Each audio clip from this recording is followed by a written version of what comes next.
Nem de propósito, estamos aqui nesta tarde, eu no Brasil, como vocês podem ver pelo meu visual atrás, e Pastor Henrique, Em Bali. em Bali, diretamente de Bali. Estamos a aproveitar as tecnologias para mudar um bocadinho o visual, acima de tudo, e ser um pouquinho diferente. E desde já bem-vindo, Pastor Henrique. Obrigado pelo privilégio de se juntar e poder também falar um bocadinho mais connosco. Já o tivemos aqui, é verdade, mas queremos conhecê-lo um bocadinho melhor. Ok. E seguindo esta lógica de conhecer um pouquinho melhor, queria lhe perguntar, ou queria que contasse, não é perguntar, queria que contasse um pouco da sua história, a sua juventude, como é que foi. Sei que não é aqui da zona de Lisboa, é ali no centro do país, não é? Mas vou deixá-lo... Como é que foi a sua juventude? Vou deixá-lo falar assim um bocadinho sobre a sua história. Ok. Obrigado pelo convite, estar aqui com vocês, neste caso contigo, e também saudar a todas as pessoas que estão a ouvir-nos e a ver-nos, não é? Sim. Aqui neste lugar paradisíaco, não é? Em Bali, Espetáculo. coisa linda, maravilhosa, não é? E tu também estás aí num lugar muito lindo. Fantástico. Falando um pouco de mim, digamos que a minha infância foi uma infância normal. Os meus pais sempre me deram muito carinho e amor. O meu pai era, digamos, era um homem muito trabalhador em termos de afetos. Não, pronto, ele não demonstrava muitos afetos, mas sempre era um homem que trazia estabilidade. Yeah. A minha mãe, sim, era e é. Aliás, ela hoje faz anos. Olha, os parabéns, eu vi o post Obrigado. no Facebook, depois tenho que ir lá comentar também, mas... É uma mulher que sempre foi aquilo que nós às vezes dizemos, uma mãe galinha, não é? Yeah. Sempre deu muitos afetos e sempre houve muita cumplicidade entre nós, na minha infância. Depois, quando eu cheguei à adolescência, aí começaram alguns problemas. Comecei a aproximar-me de algumas pessoas, amigos. E então, quando dei por mim, estava envolvido com alguma malta da pesada, com drogas. Yeah. E digamos que o caminho que eu estava a escolher não era o melhor. Eu recordo um episódio de um colega de trabalho chamado Pereira, que me batizou, como é usual dizer-se nesse mundo, batizou-me nas drogas com uma barra de haxixe. Eu depois gostei, ele ofereceu, na altura eu gostei, depois eu quis mais e ele disse assim, não me lembro, ele disse-me assim, agora se quiseres mais tens que pagar. E então lembro-me que esse foi, pronto, um início de um percurso na adolescência complicado, onde me tornei uma pessoa assim rebelde, entrei também no vício do fumo, do tabaco. Com 15 anos fumava um maço já por dia. Em casa começou a haver muitos problemas por causa da minha rebeldia. Tinha confrontos com o meu pai, com a minha mãe. Digamos, foi complicado esta fase. Mas quando falas na adolescência, era com que idade é que isso aconteceu? A partir dos 12, 13, por ali, sim. Há sempre uma certa discussão quando é que começa a adolescência, não é? Mas, sim, mas... mais ou menos por aí. Digamos que eu fui um adolescente prematuro. Comecei assim, mais cedo, no liceu, às vezes os meus pais pensavam que eu estava na escola e eu não estava na escola. Estava noutros sítios que não eram tão agradáveis. Claro que as notas depois começaram a ir por aí abaixo e por causa disso também depois o meu percurso escolar foi prejudicado. Então, pronto, neste percurso, digamos, da adolescência foi complicado. Mas há uma coisa que eu nunca me esqueço, por isso há pouco eu estava a dizer que a minha mãe sempre foi e é uma mãe incrível, porque às vezes eu vinha de madrugada depois de estar nas noitadas com amigos, às vezes lembro-me de episódios, pronto, que nós assaltávamos, às vezes lembro-me de um autocarro que nós assaltámos, dormimos lá, e combinámos, olha, o primeiro que acordar acorda aos outros antes que venha o motorista. Então, mas lembro-me que sempre que depois dessas noitadas e disso tão desagradável, não é? Para os meus pais, para mim era agradável. Quando eu chegava à casa, havia uma coisa que sempre me espantou naquela altura. Eu não percebia. Porque a minha mãe tem um background de ser cristã. Sim. Então, quando eu chegava à casa, às vezes abria a porta muito devagarinho para não me ouvir e tal, ia muito sorrateiramente, já a altas horas da madrugada, para me deitar, e às vezes, ou muitas vezes, eu passava e ouvia a voz dela a orar por mim, lá no quarto. Ainda me lembro do tipo, Senhor, não sei onde é que o meu filho anda, mas tem misericórdia dele. E aquilo sempre batia, na altura ficava ali, pá, espera aí, aqui qualquer coisa tem que mudar, não estou bem, mas pronto, isto era naquele momento, depois no outro dia voltava tudo ao mesmo. Claro. Não sei se queres que continue ou se queres fazer mais. Sim, eu só ia ressalvar uma coisa que tu disseste, é muito interessante. Eu já te ouvi a pregar e a falar sobre essa situação, e é o facto dos os pais, quando oram, e a influência que isso tem na vida dos filhos, e muitas vezes nós, eu agora sendo pai também, quando não era pai, não ligava muito a isto, a esta coisa da oração e o poder da oração, que quando os pais oram pelos filhos tem um poder tremendo, e tu és um exemplo disso, justamente. Sim. Um exemplo vivo, e eu também posso dizer isso. Sim.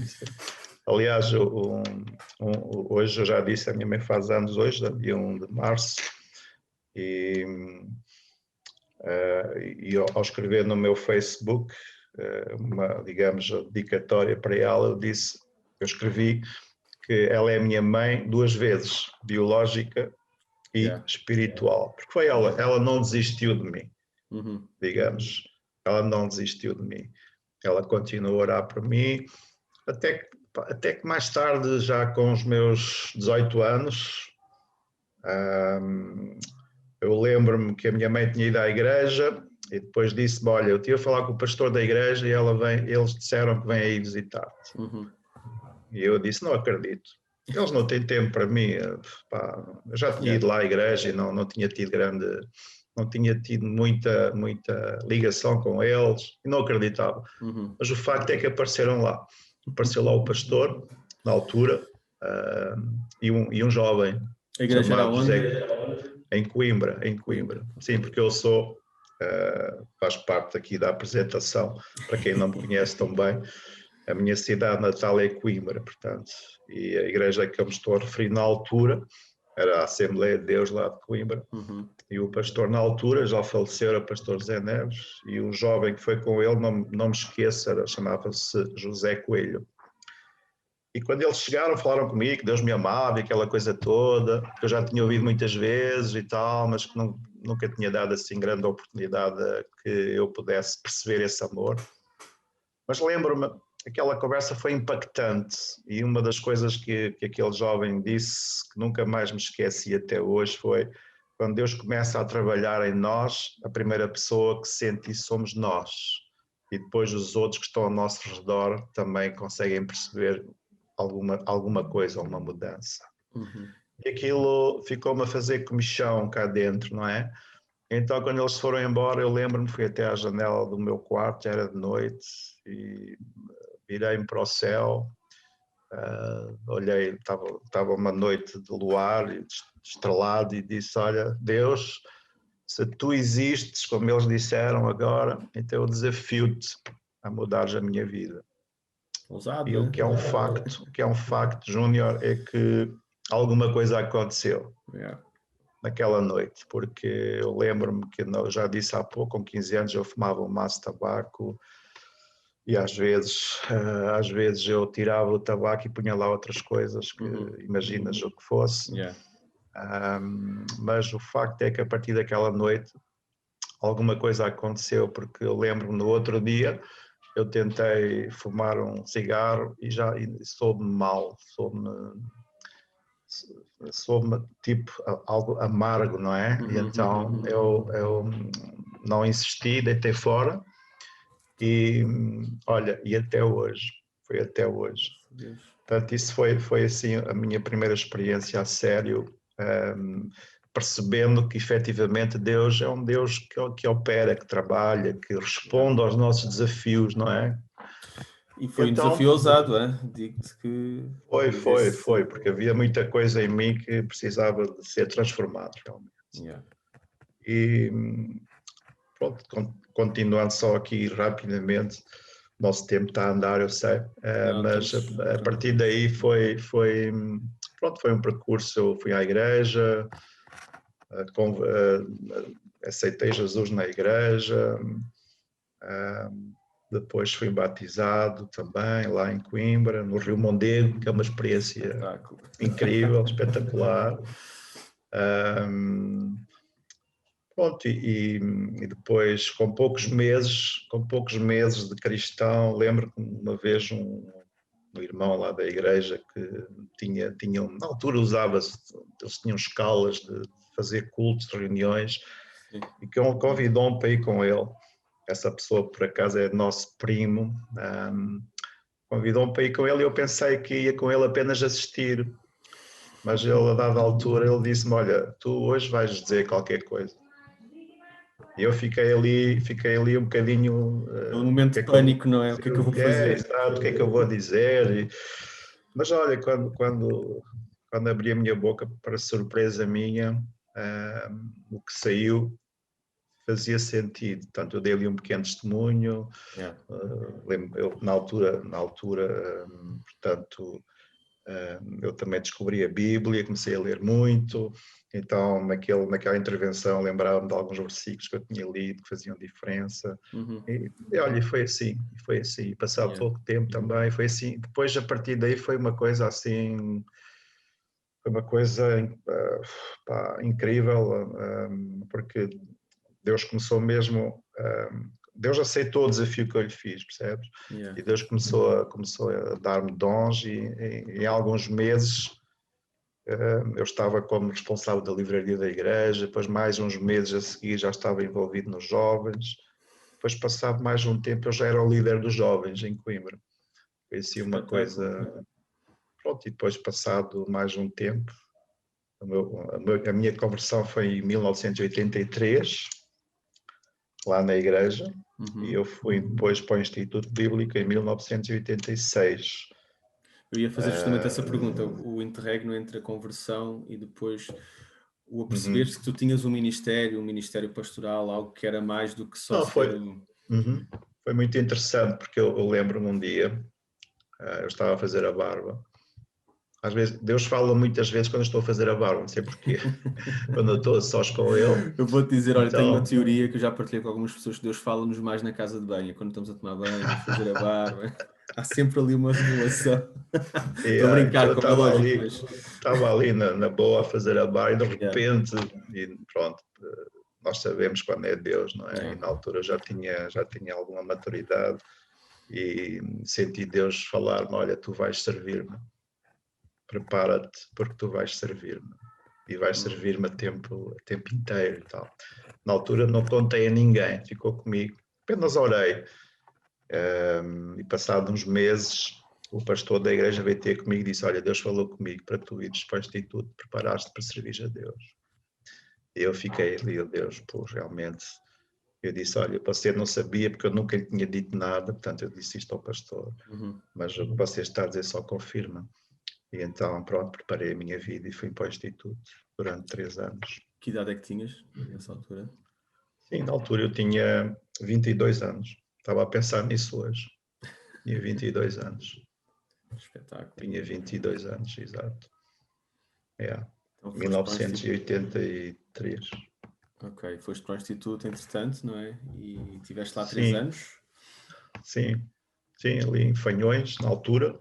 Na altura, portanto, era o Instituto Bíblico das Assembleias de Deus. Certo. O pastor Carlitos também esteve lá, ele também fez esse curso há uns anos antes de mim. Durante 3 anos, e foi um tempo incrível, foi um tempo excelente, onde eu percebi, quando eu cheguei pensava que sabia alguma coisa, depois percebi que não sabia nada, depois a meio pensei que já sabia tudo e no fim percebi que afinal não sabia nada, ainda tinha muito que aprender. Este é o que nós sentimos lá dentro. E no meio deste desafio também casaste, não? Exato, na altura eu já era casado e era isso que eu ia dizer. Não houve oportunidade para a Minita ir, por várias razões. Então, os 3 anos sozinho foi muito difícil. Ainda por cima a Ruth nasceu a meio. Eu já contei isto na igreja, só passado uma semana dela ter nascido é que eu a pude ver. Foi assim uma luta muito grande.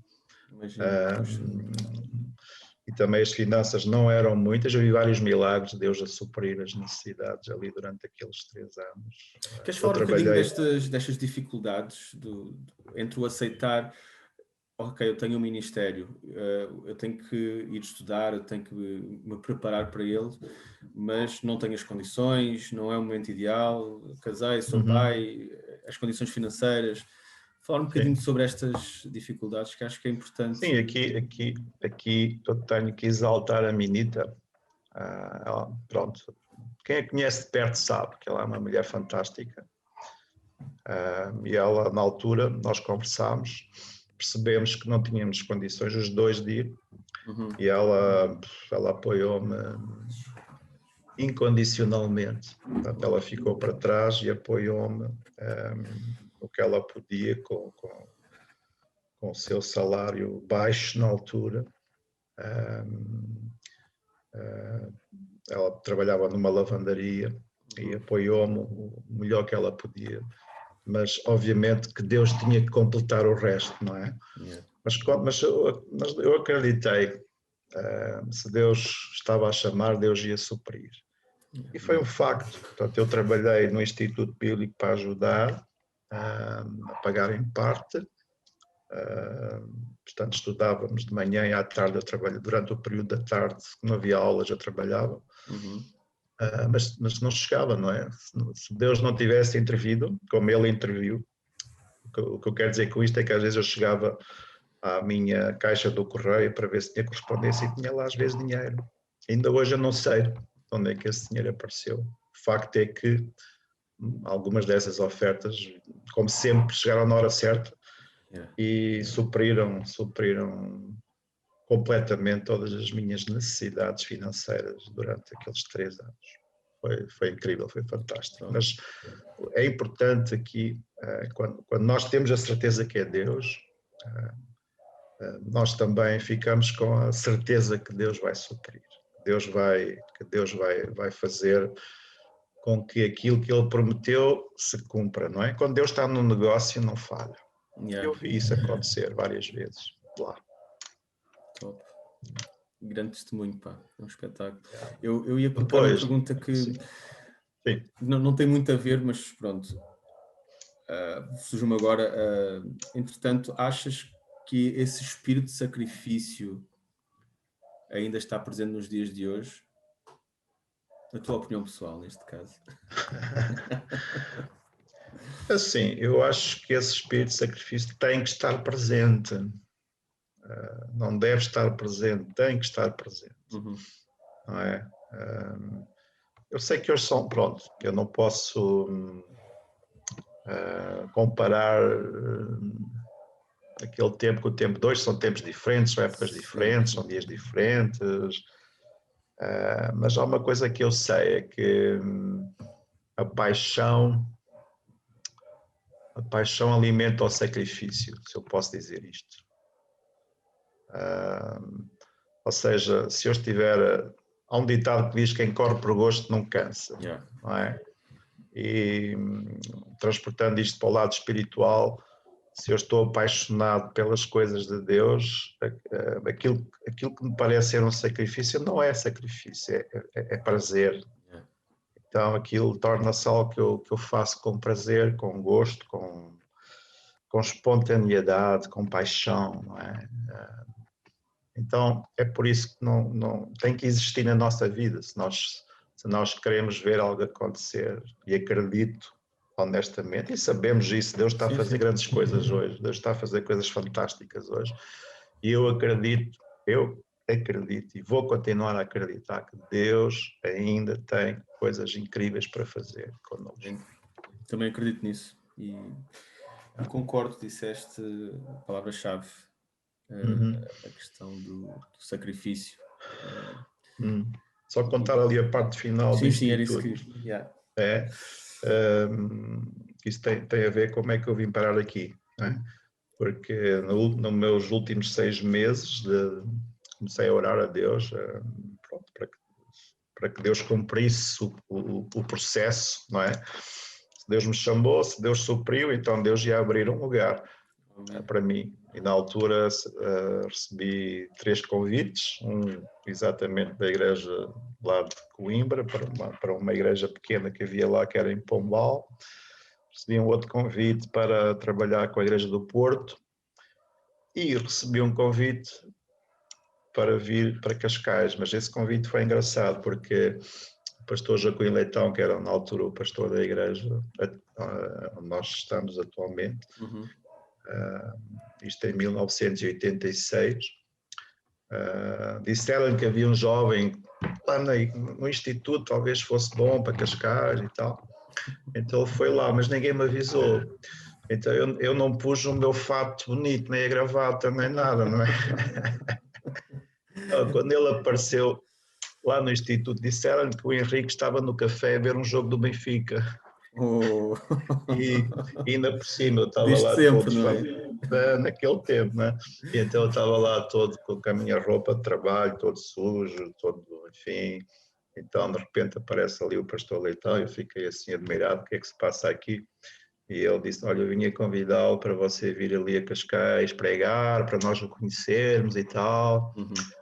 Eu disse, ok, na boa. Então no fim de semana seguinte já não fui a Coimbra, vim a Cascais, que eu nunca tinha estado lá em Cascais.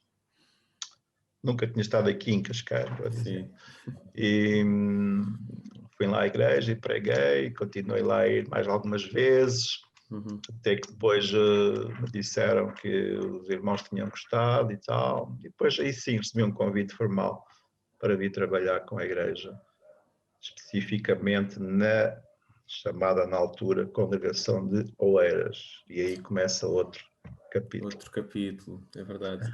E como é que foi esse início? Ou seja, a Congregação de Oeiras, e eu aí não conheço dos anos 80, os finais dos 80 e 90, conheço do início de 2000. Exato. Mas fins de 90, talvez. Eu cheguei em 2001, eu cheguei em 2001 a Portugal. Okay. Ou seja, nos 90 estive cá, mas não estava na igreja com os meus pais, na Metodista. Ok. Mas quando voltei do Brasil foi quando conheci a ICMAV e depois peguei-me e comecei a pertencer à comunidade. Mas como é que foi um pastor jovem, uma igreja, uma congregação?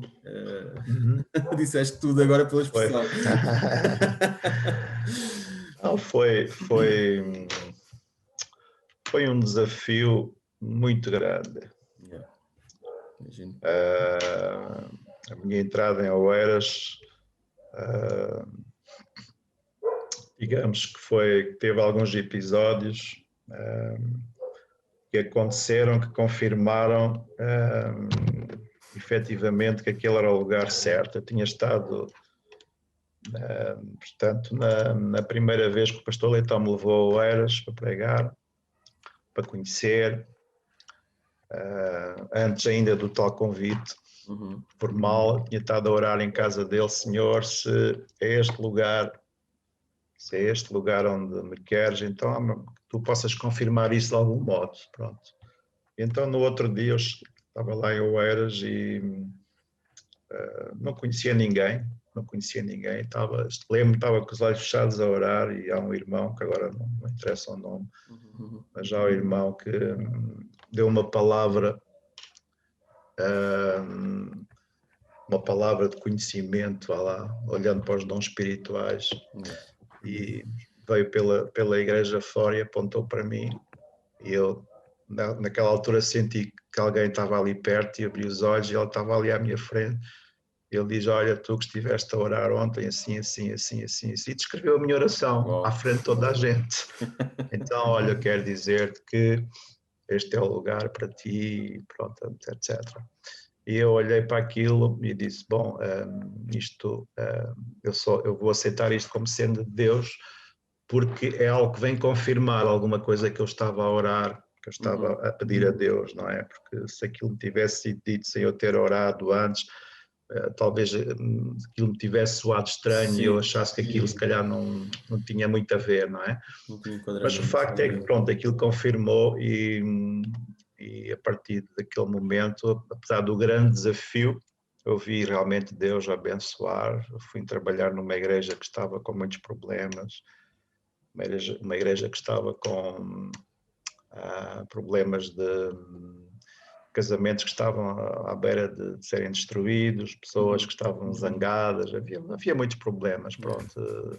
A igreja estava a 50% da sua capacidade, e durante aqueles anos eu vi realmente Deus abençoar. A igreja encheu, financeiramente duplicou, inclusive começámos a isto, já no tempo do pastor Carlitos, começámos a ter alguns trabalhos no Alentejo. Talvez tu, não sei se chegaste a ir lá nessa altura ou não. Não cheguei a ir, foi na minha chegada, estava ainda a ambientar, mas ouvi falar de Benavente. Mas na altura também havia uma irmã lá, uma irmã que tocava um órgãozinho, com a pauta à frente, e eu disse: Deus, olha, tens que me ajudar, porque eu quero mesmo aqui, eu quero criar, quero que seja levantado aqui um grupo de louvor. E eu lembro-me que eu comecei a agarrar na viola, mas sim, comecei a agarrar numa viola, e comecei a aprender por mim, e lembro-me que um subsídio de férias, na altura, que a igreja me pagou, foi inteirinho, para comprar uma viola.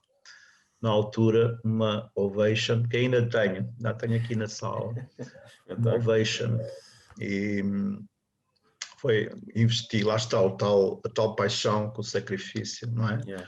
Então comprei a viola, e a partir dali comecei a estudar muito, portanto, letras, músicas, e comecei a dirigir o louvor em Oeiras. E comecei a orar por outras pessoas, e Deus começou a dar. Depois apareceram algumas pessoas, depois apareceste tu também. E daí a um tempo tinha um grupo de louvor. Tinha um grupo de louvor, e comprámos todos os instrumentos. Oeiras, na altura, comprou todos os instrumentos. Deus abençoou, Deus foi fantástico. Foi um tempo. Eu lembro que fui eu que estreiei o baixo, aquele baixo branco lá em Oeiras, foi eu que fiz a estreia dele. Exatamente. Por isso, para que vocês saibam, eu já toquei baixo e também já toquei bateria em Oeiras. Por isso fica já a dica. E foram, e tenho boas recordações. Ainda agora recentemente encontrei um disco externo com fotografias dessa altura. Sim, já 2000, 2001, 2002, malta dessa altura, e foi bom relembrar. E pronto, entretanto a Oeiras pronto, juntou-se, não é? Nós fizemos a união da congregação de Oeiras, ou da igreja de Oeiras, com Cascais, e fomos para onde estamos agora, no fundo. Não, antes fomos para a Abla. Fomos para a Abla antes. Eu estava na dúvida se tinha sido a Abla.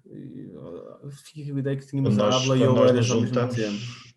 Quando nós nos juntámos no mesmo sítio, não é? O pessoal de Oeiras, da Parede e de Cascais, juntámos-nos todos depois de termos orado, isto seguindo também algo que Deus tinha falado com o pastor Carlitos. E nós sentimos que era de Deus e juntámos-nos, começámos a reunir-nos na Abla. Sim, e depois em 2004 viemos para aqui, para Polima, onde estamos até hoje. E, ok, aqui já temos visto o crescimento e temos visto o decorrer do teu ministério. Aquilo que tens sentido como desafio e como propósito, o que é que Deus tem desafiado nestes últimos tempos? Agora Não, é passamos a assim, pandemia, passamos... o que é que Deus tem desafiado? Estás-te a referir a estes tempos de agora? Estes tempos de agora e no futuro, não é? Não, é assim, eu estava a pensar nisso durante o dia. O meu trabalho nesta igreja nos últimos tempos, desde que nós nos juntamos, digamos que o meu percurso está muito ligado ao percurso do pastor Carlitos, digamos, ou seja, a minha principal função na igreja, entre outras, mas a principal função é apoiar o ministério do pastor Carlitos. Eu também, pronto, pastorei a igreja quando ele não está, porque ele me pede, não é? Também eu administro a igreja dentro da equipa pastoral e coordeno os assistentes, tudo isso são desafios. Além do trabalho que eu faço de ajudá-lo, de coadjuvá-lo, também há estes trabalhos depois que eu faço, que são a minha responsabilidade e que são um desafio também no sentido de fazer a igreja prosperar e crescer e desenvolver-se, e temos visto isso ao longo do tempo. Por isso, digamos, quando eu olho para mim, eu olho para os últimos anos, eu vejo isso, portanto, o desafio. Aliás, já conversei isso com o pastor Carlitos, ele sabe isso, que foi algo também que Deus falou comigo para eu poder estar ao lado dele e ajudá-lo, pastorear a igreja, e coisas que ele me peça para fazer que ele não possa fazer, eu faço com todo o gosto, todo o meu coração. Depois há também estas outras responsabilidades que algumas pessoas não sabem. Também sou responsável do bar, das instalações fora, dentro e fora. Também coordeno vários grupos, vários PGs, e também agora surgiu há 2 anos, quase 2 anos, esta responsabilidade da Covilhã, não é? Que também é um desafio muito grande, não é? E que envolve sacrifício e paixão. Sim, envolve levantar-me às 6 da manhã. Já uma coisa que eu já disse lá na igreja da Covilhã, porque eles muitas vezes dizem, o pastor vem aqui com muito sacrifício e tudo isso, e eu digo, olha, eu não venho aqui por sacrifício, eu venho aqui por amor, eu venho aqui servir-vos o melhor que eu sei e posso, e acima de tudo, ao servir-vos, eu estou a servir a Deus. Por isso, aqueles 600 e tal quilómetros que tu sabes, não é? Não é ir daqui ao Cascais Shopping. Não é. São feitos com prazer, com expectativa, digamos assim. Portanto, esta igreja da Covilhã, ela nos houve um pedido feito ali pela pastora Filomena e sua família, numa altura em que a pastora Filomena já não estava, por alguns problemas de saúde, não estava a conseguir, e então pediu-nos aqui a Polima, e o pastor Carlitos e eu fomos lá e conversámos, e então eu decidi digamos, investir a minha vida neste capítulo da minha vida. Decidi investir, portanto, algum tempo, porque eu não deixei as minhas responsabilidades aqui, mas eu passei a ir lá, porque o alvo ali que a Covilhã, esse é um desafio para o presente e futuro. O desafio da Covilhã é tentar, por nós mesmos não conseguimos, obviamente, mas acreditamos que é Deus que dá o crescimento. Há todo um processo que nós temos vindo a passar e vamos continuar, que é de colocar o ADN, digamos assim, da ICMAV. Isso é algo que o pastor Carlos tem ensinado, não é? Nas sextas-feiras com propósito, acerca do ADN da igreja com propósito, isso tudo. Então, nestes tempos, eu tenho estado a passar muito esse ensinamento também lá para os irmãos, que é a Igreja com Propósitos, e aguardar para ver o que Deus possa fazer para a Igreja poder crescer, porque o alvo aqui é se a Igreja se desenvolver e chegar a um ponto em que pode tornar-se uma Igreja autossustentável, então aí podemos colocar lá um casal de pastores, e esse é o alvo, portanto, esse é o objetivo, esse é o desafio, lá, não é, que nós temos vindo a passar também para a Igreja aqui, para apoiar e ajudar, enfim, para nós chegarmos lá. E deixo aqui, se calhar, um desafio, se me permitires, é uma oportunidade Exatamente. também para quem quiser isso. desenvolver paixão, ministério, de poder servir. Porque, sim, claro, custa mais é realmente levantar às 6 da manhã. Depois, mas isso depois passa. É uma questão de... não é? Tu já sabes. É verdade. Própria, não é? Depois aquilo, pronto, e nesta altura, há pouco tu perguntaste-me atrás se nesta geração ainda há, não foi? Perguntaste-me há pouco se há aquela coisa, chamemos-lhe assim, se ainda é a mesma, do sacrifício versus paixão, etc. Aqui está uma boa oportunidade. Aqui está uma excelente oportunidade, não é? Onde nós podemos, eu acredito que há muitas pessoas aqui na igreja, estou-me a referir a Polima agora, e também nos jovens, não é? Que eu acredito que têm ministério, que têm chamada de Deus, que têm algo para que Deus quer fazer com eles. E às vezes Deus começa assim. Eu lembro-me, olhando para mim, no início eu comecei assim, eu comecei a ir, eu não estive logo na igreja grande, eu primeiro fui às igrejas pequenas, e ali eu aprendi muita coisa, aprendi o que é amar, o que é sacrificar por amor, aprendi o que é paixão, aprendi o que é necessidade, ter a necessidade de supri-la, aprendi tudo isso, e isso depois ajudou-me para o futuro, não é? E eu acho que os nossos jovens, é um desafio que eu deixo aqui também, se eles olharem para isto não como algo apenas Covilhã e tal, mas se eu olhar para a Covilhã como um desafio para que eu possa crescer na minha fé e afiar os meus dons, então eu acredito que coisas boas podem com certeza vir a acontecer aqui e lá também. É isso mesmo. Henrique, olha, muito, muito bom, acho que temos que fazer uma próxima ainda para próximos testemunhos e coisas que já passaste, porque isto acaba por ser um incentivo e traz ânimo. Pelo menos a mim trouxe-me, eu já conhecia um pouco, não conhecia tudo, e ao ouvir-te a falar, nós temos um pastor, pessoal, fiquem cientes, nós temos um pastor que já foi gangster, deixa eu passar aqui a expressão. Quase gangster. Deus apanhou-me ali no meio. Mas isto traz ânimo e estimula, e obrigado pela tua disponibilidade e pelo coração também que tens. E eu quase todos os dias eu gosto de agradecer a Deus, e uma das coisas que eu agradeço é pela nossa liderança, justamente. Obrigado. Pelo Carlitos, pelo Paulo João, assim, dos pastores, o Danilo, agora não posso deixar faltar ninguém, o Roger, as vossas famílias também, o Manza.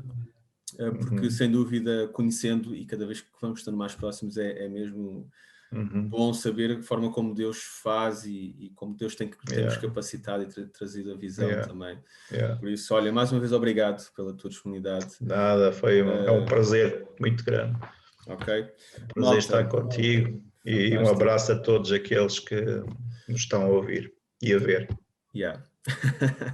Mais uma vez, pessoal, muito obrigado pela vossa disponibilidade, pelo vosso interesse. Continuem ligados e continuem a seguir-nos, e fiquem atentos aos próximos episódios. Um abraço.